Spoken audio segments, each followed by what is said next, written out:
Hello all you dimension shifting cosmonauts, as always I am Cosmic and today we're going to be reviewing The Little Acre, a new point and click adventure game from indie developers Pewter Games. The game is set in 1950s Ireland and follows the story of Aidan and his daughter Lily.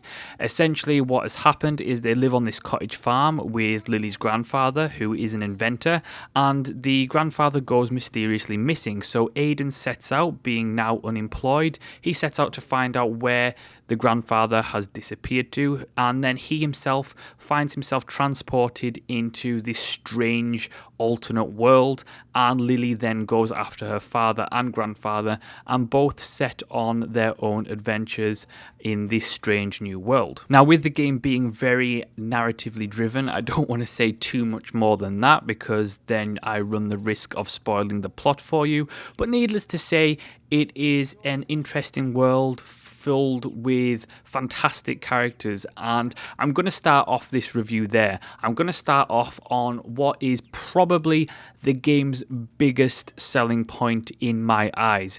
1, the story, 2, the characters, 3, the writing, and 4, the voice acting. All of these things are absolutely fantastic in this game, and Pewter Games, for an indie studio, have done a top-notch job in every single of those regards. First, the art style is absolutely sublime, and the great thing about the art style is that it's all hand-drawn, which took the artists no doubt hundreds of hours, and it pays off. It absolutely looks stellar. You cannot deny that this is not visually a very, very nice looking and very charming game, and that oozes through in both its visuals, in its audio, because its soundtrack, its voice acting are all very well done, and then on top of that, the writing and the story itself match up to the visual and audio quality.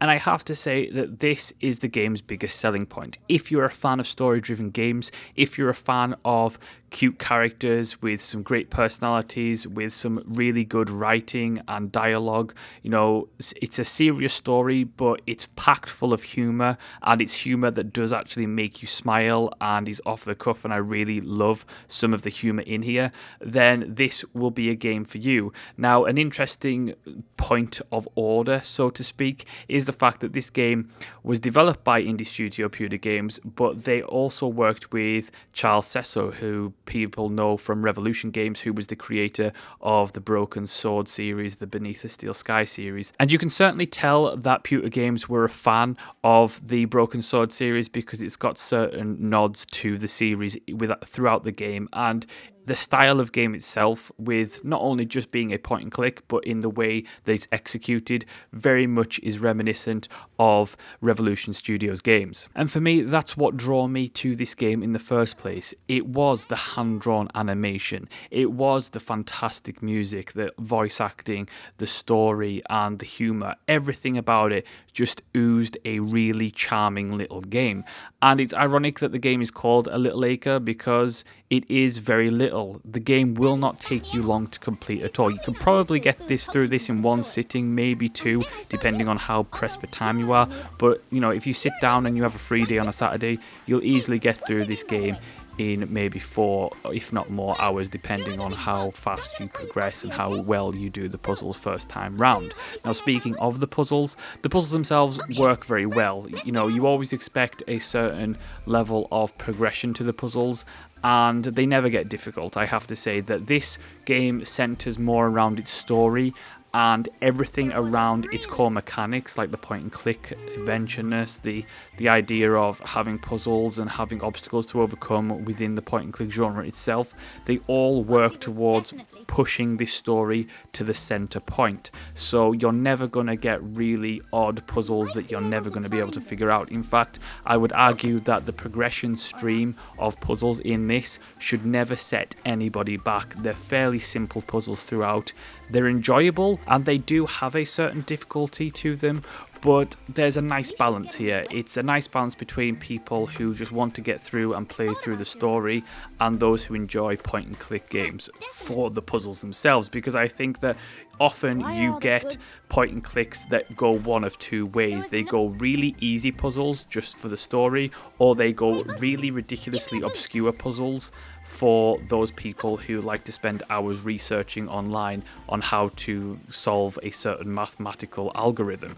And for me, this one does it just nicely. It makes the puzzles easy enough that it's really accessible for everybody to play through, but puts in just the right amount of difficulty so that it doesn't feel like a complete breeze the entire time. Now for me, the biggest negative about the game is the fact that it's too short. I think that while I don't enjoy, a 20-hour point and click game, this game with its characters and story deserved to have it a little bit longer, because when I got to the end of the game, I felt like I'd been cheated out of more quality story, if you take my meaning by that. I think that you could have really expanded this universe, really expanded the story to incorporate a few more hours of gameplay. Maybe make it a 10-hour game, maybe make it a 12-hour game, but I think that this game was just a little bit too short. And don't get me wrong, leaving me wanting more is certainly good, especially for a point and click where I don't particularly enjoy the genre that much. It definitely did want me more of these characters of this world, but I think that for the amount of time that you actually get to spend, and because the game doesn't particularly put up too many great hurdles to overcome, I certainly think that it could have been a little bit longer. Overall, however, I have to say that while it isn't going to test anybody's mental ability in terms of puzzles, it's a great, charming little indie game. I absolutely fell in love with it. The art style, the music, the characters are all top notch, and I think if you enjoy point and click games that focus more on story quality and you like a bit of humor in there too, then this is certainly the game for you. It is an absolutely high quality product for certain. Like, it's just wonderful. It's smooth, it looks great, it sounds great, and in that regard you cannot complain. Yes, it's not going to appeal to hardcore point and click advocates who do nothing but dream of highbrow puzzles that will take days for people to figure out, but for people who enjoy a good story, who like a good bit of characters, who just enjoy a relatively short experience that will, come away with something that was really fun and charming, then The Little Acre is for you. And that is my review of The Little Acre. Thank you so much for watching and listening. If you enjoyed the review, let me know in the comment section below. Maybe subscribe, hit the share button and share on your social media. And as always, I will see you next time.